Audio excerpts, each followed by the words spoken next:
Hello guys! Welcome nga po pala ulit sa ating channel, and this is Mr. J. Silvo. And pag-uusapan po natin ngayon kung paano mag-register sa e-travel. Yung e-travel po, yun yung pong kailangan natin sa mga papasok ng Pilipinas at palabas ng Pilipinas. Isa sa mga importante po yan sa mga magta-travel abroad or pauwi ng Pilipinas. So yun, huwag na natin patagalin pa. Let's go!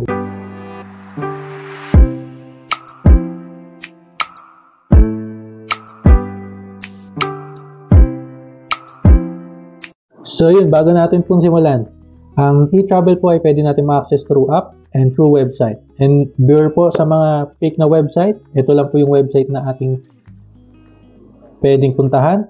At ito po yung app na kailangan kung gusto nyo through app po. And yun, huwag natin patagalin. Let's go!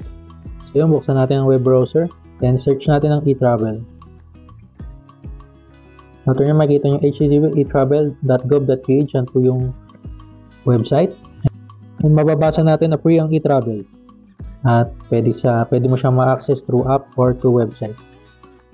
So, click natin yung sign in. And wala pa po tayong account, kaya kailangan natin mag-register. May bandang baba, ipindutin mo lang yung register. Create account. And kailangan mo input yung email address. And magsasend yun ng OTP sa'yo. And i-input mo yun dyan. Okay. Check lang natin sa email. Okay, pag na-input na, magpo-proceed na siya. Kailangan ng password. So, kailangan yung password nyo is at least 8 character. Then after nun, magpo-proceed ka sa personal information. Kailangan mong fill upan lahat ng hindi optional.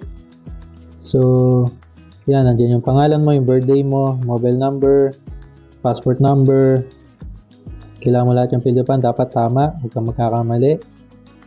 Then next mo, after nyan, permanent country resident, kailangan mo fill upan yan.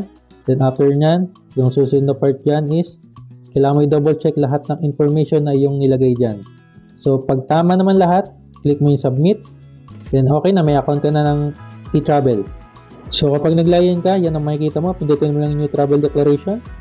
And kung for me or for other family member, here or see, or arrival entering the Philippines or departure leaving the Philippines. Then continue mo lang, then andun yung mga pipildapan mo. After nun, pag napildapan mo na lahat, may issue ka na ng e-travel na kakailanganin mo sa airport. So yun, maraming salamat po sa inyong panonood. Hanggang sa susunod na video. Sana po nagustuhan nyo. Kung di ka na nakapag-subscribe, mag-subscribe ka na po sa aking channel. And pa-like na po yung video.